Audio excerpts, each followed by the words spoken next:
headlines of this hour on VTV News. State President attends BINH PHUOC'S 50th Liberation Day anniversary. And later on, global landmarks go dark for Earth Hour.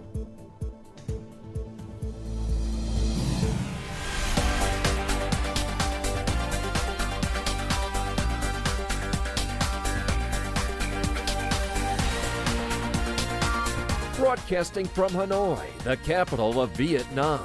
VTV News starts right now.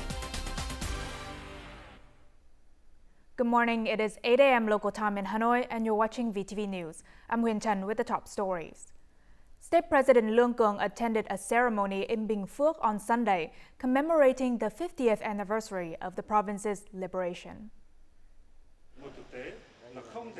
In his speech at the ceremony, the state president emphasized that the anniversary serves as an occasion to remember BINH PHUOC'S heroic history and honor the fallen heroes and martyrs who sacrificed their lives for national liberation and reunification. Praising the province's broad achievements, he noted that BINH PHUOC has not only emerged as a model of socio-economic development, but also stands as a testament to the resilient spirit of a land once devastated by war. BINH PHUOC has not only risen to become a bright spot in socio-economic development, but also stands as a testament to the will and aspirations for continuous development of a land once devastated by war. I urge BINH PHUOC to continue to strongly promote its glorious traditions, along with the resilience, intellect, willpower, and strength of its people, the solidarity of the entire nation, and join the rest of the country in entering a new era, an era of growth, development, and prosperity for our beloved Vietnamese nation. At the ceremony, State President Lương Cường presented the first-class labor order to BINH PHUOC province, recognizing its contributions to national development. On the same day, the state president visited the Phu Ring Da National Historical Relic Site, where the Southeast region's first Communist Party cell was established in 1929, and offered incense there. He then visited veteran Nguyen Phung My, who witnessed and fought in the 1975 campaign to liberate Phuoc Long and Dong Xoai, presenting him with gifts. Brazilian President Luiz Inácio Lula da Silva will make a state visit to Vietnam from March 27th to 29th, the Ministry of Foreign Affairs announced on Sunday. The visit comes at the invitation of State President Lương Cường.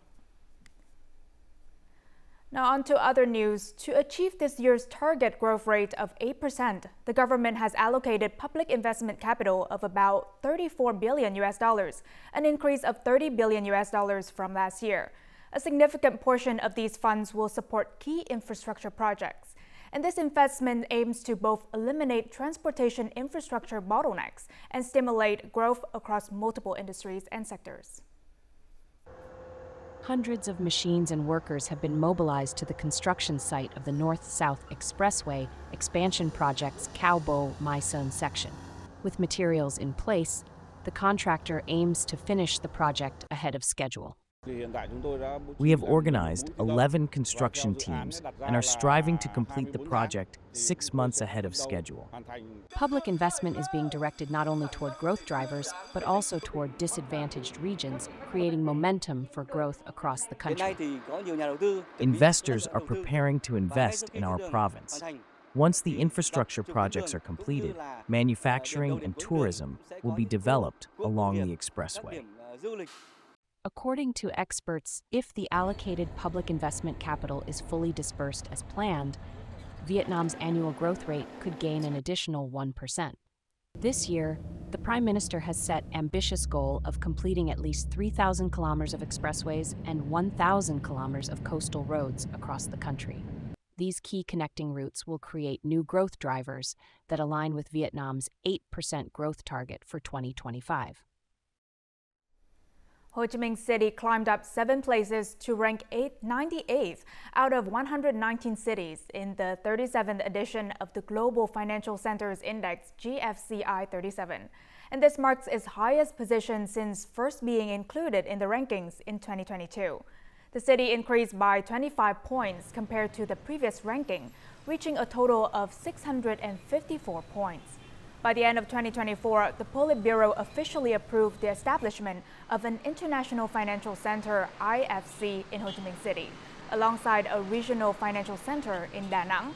The IFC is envisioned as a cornerstone for the city's future economic growth, aiming to attract international investors, boost foreign direct investment (FDI) inflows, and solidify its position as Vietnam's economic hub. Vietnam's fruit and vegetable exports in March totaled over $420 million, down more than 10% from the same period last year. The first quarter's total export value reached only $1.1 billion, a 13% decline.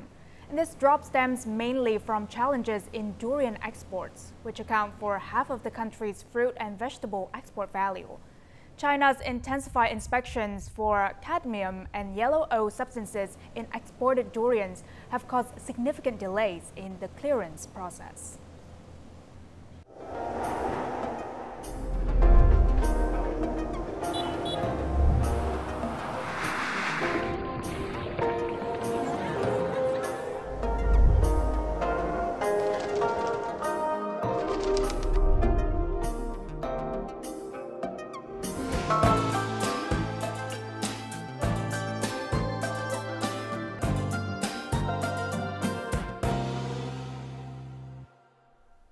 Welcome back to VTV News. Now, the global response to this year's Earth Hour campaign has been remarkable. 7,000 cities worldwide and numerous iconic landmarks switched off their lights for 1 hour, a unified effort to reduce electricity consumption and greenhouse gas emissions in the fight against rising global temperatures. At 8:30 p.m. on Saturday, the Sydney Opera House, Sydney Harbour Bridge, and many houses in Australia turned off their lights for 60 minutes as part of the energy-saving campaign. Major cities worldwide followed suit, including Paris, France, London, UK, New York, US, New Delhi, India, Tokyo, Japan, and Bangkok, Thailand. In Vietnam, the Earth Hour event was observed across several major cities and provinces, including Ho Chi Minh City, Hanoi, Binh Phuoc, Quang Minh, and Thanh Hoa. Hanoi's Hoan Kiem Lake area and Noi Bai Airport were among the chosen locations to participate. The hour-long blackout in Vietnam resulted in saving 448,000 kilowatt-hours of electricity. I see that this power-saving campaign is now being embraced not by just one unit but the entire community. First observed in Vietnam in 2009, this environmental campaign has helped the country save hundreds of thousands of kilowatts of electricity during its annual 1-hour event. Northern and southern regions of Vietnam face high forest fire risks. The dry, sunny weather has made vegetation more susceptible to catching fire. The Forestry Department and forest rangers report 119 areas at risk of level 4 forest fires, which are considered dangerous in these regions. Another 27 areas face level 5 or extremely dangerous fire risks, especially in provinces of Bình Phước, Tây Ninh, Đồng Nai, Kiên Giang, Sóc Trăng, and Cà Mau. Due to ongoing dry conditions, local authorities warn residents against using fire near forests or burning fields during this period. A fashion and art program showcasing traditional brocade made its debut at Soc Bombo, a renowned location in Bù Đăng District, Bình Phước Province. The event celebrated the unique cultural heritage of the Stiang people. 70 brocade outfits, crafted by artisans and students from the Stiang and Minong ethnic groups, were showcased alongside 250 designs by designer Minh Han. The intricate brocade patterns told the story of the legendary land of Soc Bombo. I am honored and proud to wear my ethnic group's traditional attire so that more people can learn more about our unique costumes. Soc Bombo, with its rich revolutionary heritage, diverse cultural traditions, and natural beauty, has inspired designer Minh Han to create designs that reflect local life. The art program brought together professional artists and local performers on an impressive 1,000 square meter stage.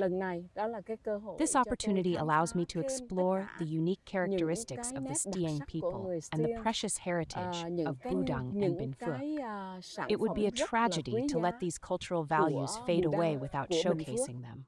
Working with my friends, we've dedicated ourselves to creating a spectacular event at Sokbombo. The artists, youth, and children of the Stieng and Manong ethnic groups joined a professional team of models, singers, and staff for this program. Through learning from the professional team, we dedicated 45 days to preparing these performances for our audiences. This program serves as a platform to promote both tourism and traditional brocade from Binh Phuoc, helping local communities preserve their rich ethnic culture. Now, for the first time, Saigon Zoo and Botanical Garden in Ho Chi Minh City is welcoming visitors to explore its animal world after dark. This unique tour has drawn interest from people eager to observe animals' natural nocturnal behaviors, hunting patterns, and interactions. The nighttime wildlife tours run every Saturday evening, limited to groups of 10 to 20 guests. And beyond offering a novel experience, these tours help raise awareness about biodiversity conservation and respect for animals' natural behaviors.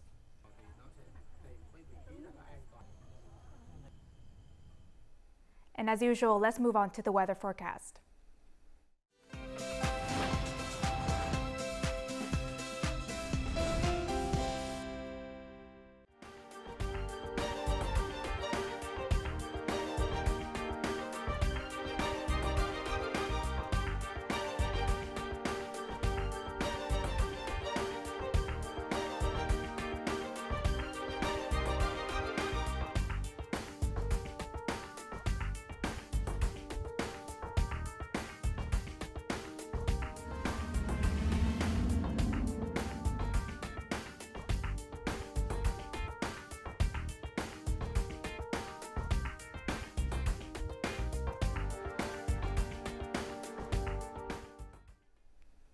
And that's all the news we have for this hour. To rewatch our program, you can download our mobile app VTVgo or check out our YouTube channel VTV4Go.